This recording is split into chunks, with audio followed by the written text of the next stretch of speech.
Salut les amis, c'est Ryusuke117. On se retrouve aujourd'hui pour une nouvelle vidéo car ça fait bien longtemps que je n'ai pas pu en faire, pas par choix mais par obligation, sur Windows 11 pour cette reprise. Effectivement, comme vous savez, le logiciel est sorti le 5 octobre dernier et je voulais faire une vidéo dessus pour une raison particulière. Comme vous savez, je suis l'heureux propriétaire d'un Samsung Odyssey G9, le magnifique écran de 49 pouces de la marque coréenne au format 32 neuvième incurvé 1000R. Bien évidemment, depuis, une version Neo est sortie, rajoutant des améliorations et surtout une mise à jour de l'écran sur certains points. La, la compagnie Samsung donc, nous a proposé avec cet écran un logiciel Easy Setting Box, donc optimisé pour tout ce qui était écran Samsung au format 32 neuvième voire 21 neuvième. Donc vraiment optimisé pour leur propre écran, dont vous trouverez la vidéo sur l'écran et ses fonctionnalités de ce côté de la vidéo. Des petits onglets pour vous rappeler les deux vidéos sur cet écran, que ce soit l'unboxing ou les tests et fonctionnalités. Donc du coup, j'ai fait ces deux vidéos donc avec Easy Setting Box comme logiciel. Pour poser le lien car il était vraiment compliqué à trouver. Et du coup, Windows 11 a eu l'agréable idée de nous intégrer un peu une sorte de logiciel similaire nativement dans Windows, ce qui est vraiment très agréable avec une grande fluidité et permet réellement un changement. Et oui, ça a un changement dans l'utilisation, car personnellement, je trouve plus agréable l'utilisation au quotidien de cet écran sur Windows 11. Alors, à savoir que j'ai pu avoir la chance d'être Windows Insiders, donc de tester Windows 11 depuis fin juin.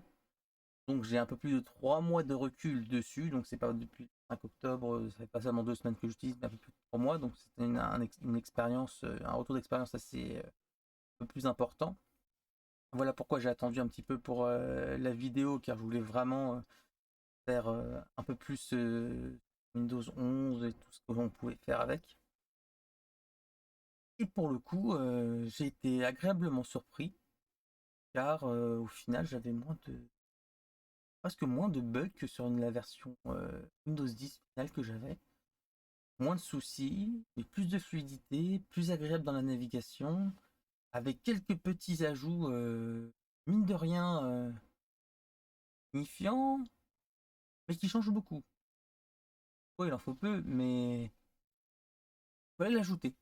Et pour ça, pour moi, Windows 11 est plus une mise à jour de Windows 10, une upgrade de Windows 10 avec quelques petites réorganisations, euh, que ce soit visuelles ou ergonomiques, de son système d'exploitation. Pour cela, je vais vous faire une petite présentation, hop, sur mon écran.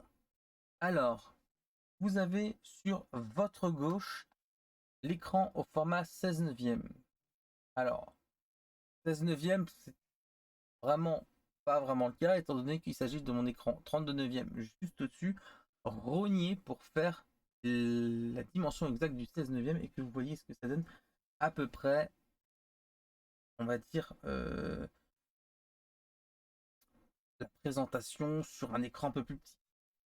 Première chose qu'on peut constater, c'est bien sûr la barre Windows qui se trouve centrée au centre de l'écran. Donc sur un écran 16 neuvième, on voit que ça fait des petites bordures. Sur le 32 neuvième au-dessus, on voit que ça fait vraiment sur un grand écran, centrer la barre, c'est une bonne idée. Honnêtement, on voit que dès le début, ils veulent revoir donc tout ce qui est vraiment présentation, pour justifier déjà une nouvelle version, mais également pour, à mon avis, les grands écrans 32 neuvième, car c'est vrai que quand c'était à gauche, c'était un peu plus long avec l'écran d'aller toujours à gauche, c'était plus embêtant, alors que là, tout est vraiment centré, tout est beaucoup plus accessible. Alors, je vais rassurer tout de suite certaines personnes. Microsoft permet toujours de mettre la barre à gauche pour les puristes. Donc, si vous souhaitez, vous pouvez toujours mettre la barre à gauche, il n'y a aucun souci. Par défaut, elle est centrée, mais vous pouvez la mettre à gauche. Moi, j'ai décidé de la garder centrée pour voir ce que ça donne. Et à l'usage et au long terme, en termes de praticité, je trouve vraiment qu'au milieu, elle est vraiment idéalement placée.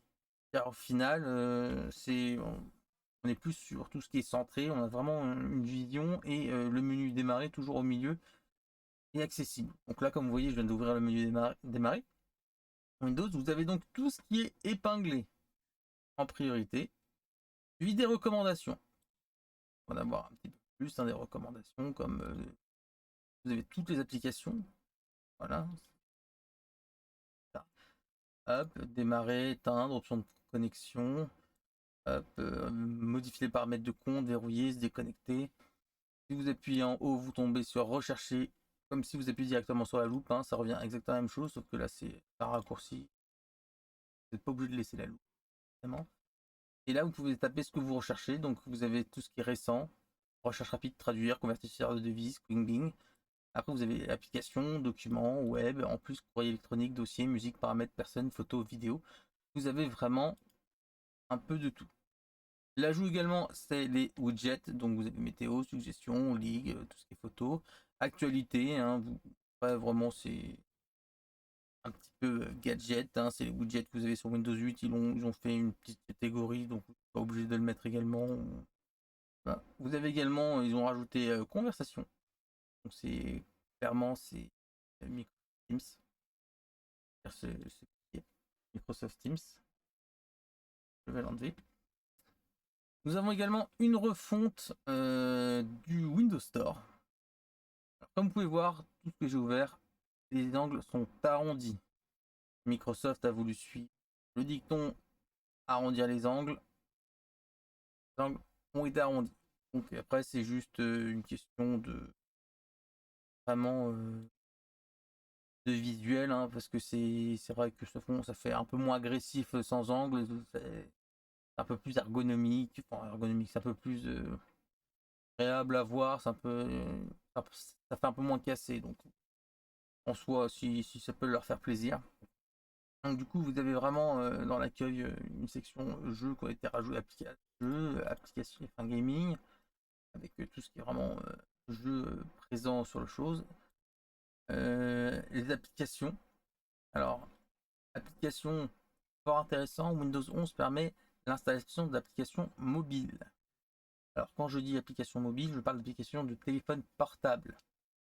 Exemple, n'est pas installé chez moi, mais en application, normalement, on a TikTok, on a WhatsApp, on a Line, on a Reddit, on a Tumblr, on a Instagram, on a également Twitter. Ah, vous voyez, on a également Twitter, l'application et non pas la page web. Donc vraiment, la même chose comme si vous étiez sur mobile. Donc c'est vraiment très intéressant. Et ça évite de, par exemple, si vous voulez regarder Twitter vite fait sur votre téléphone, au lieu d'être sur votre téléphone, vous pouvez l'avoir directement comme les TikTok, comme pas mal d'applications, en tout cas les plus populaires sur mobile dans tout ce qui est réseaux sociaux. Passons maintenant, pour moi, au véritable avantage de Windows 11. Le véritable avantage de Windows 11 est le multi-fenêtre sans utilisation de logiciels tiers. Soit nativement. Ça, pour moi, c'est la meilleure partie de Windows 11. On peut donc faire, sur Inbox, il suffit de prendre la fenêtre, de monter en haut et on vous propose un choix. Un choix, il me semble, de comment vous vouliez placer votre fenêtre. Si vous voyez, si je monte, il me met en plein écran. Il ne m'intéresse pas et j'ai pas envie de le déplacer comme ça ou comme ça peut être long et pas forcément bien placé, bien optimisé. Pour cela, ils ont vraiment fait quelque chose de très simple. Vous allez sur agrandir, rétrécir Et là, il vous propose thème, possibilités. Soit vous divisez votre écran en deux à parts égales, soit vous divisez votre écran en deux, mais le côté gauche est aux 2/3 de l'écran et le droit ne fait qu'un tiers. Soit vous le divisez en trois, concrètement, un tiers chacun. Soit vous le divisez en trois, mais vous avez la partie gauche qui représente la moitié de l'écran et la partie droite qui est divisée par deux à l'horizontale. Par 4 en divisant tout simplement l'écran par deux verticalement et horizontalement.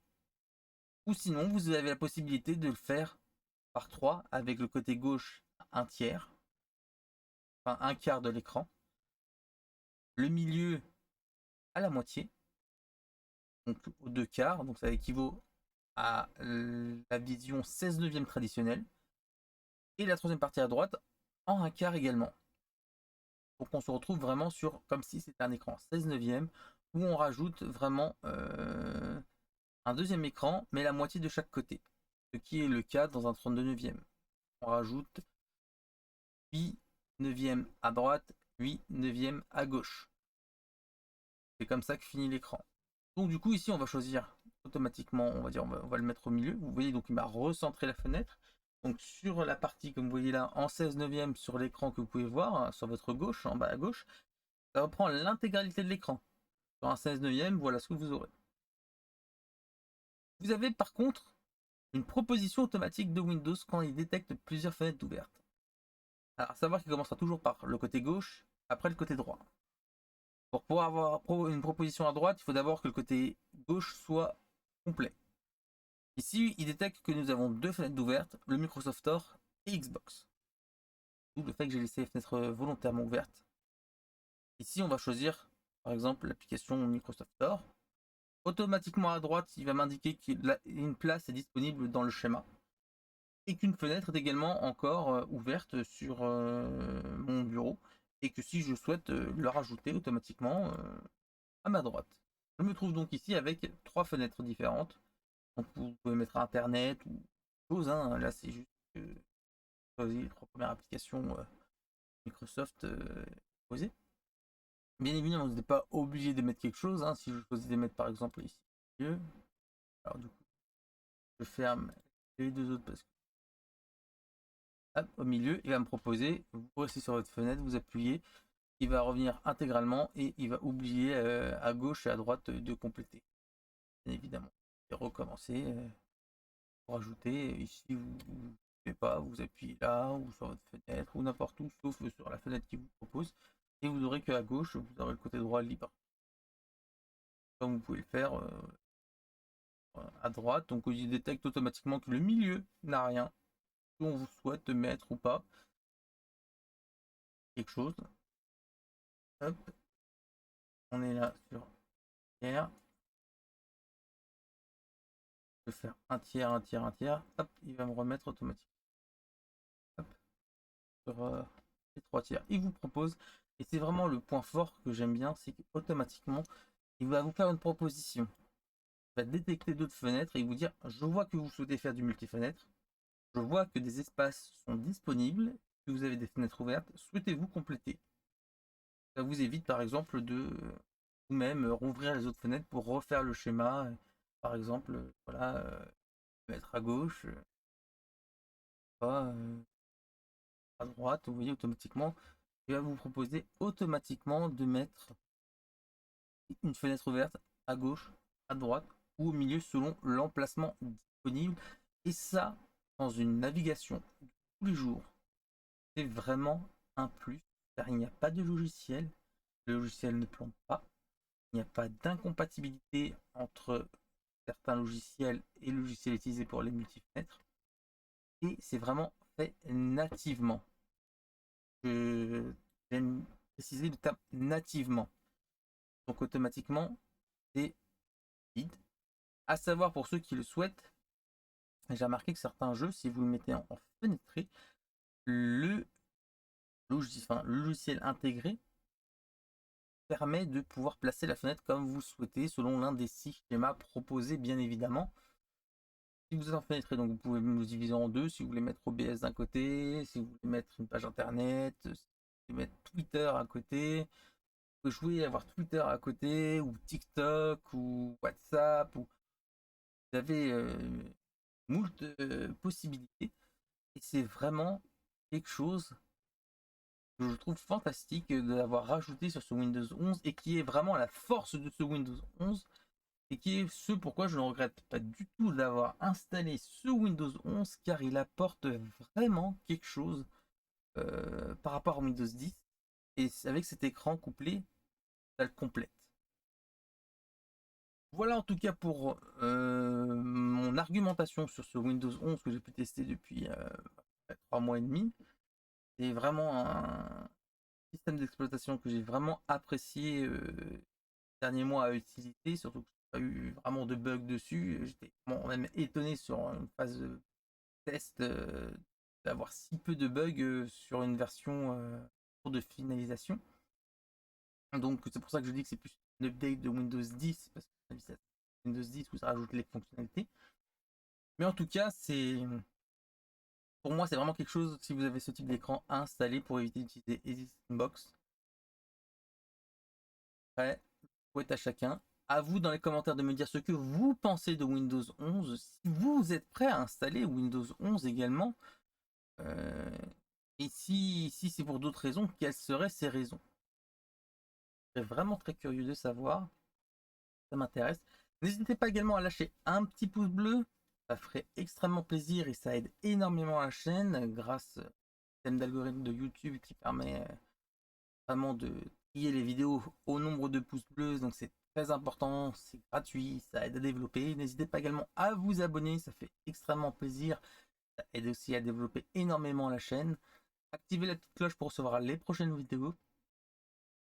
Je vous remercie pour avoir visionné cette vidéo. Je vous dis donc à très vite pour une nouvelle vidéo. Sayonara.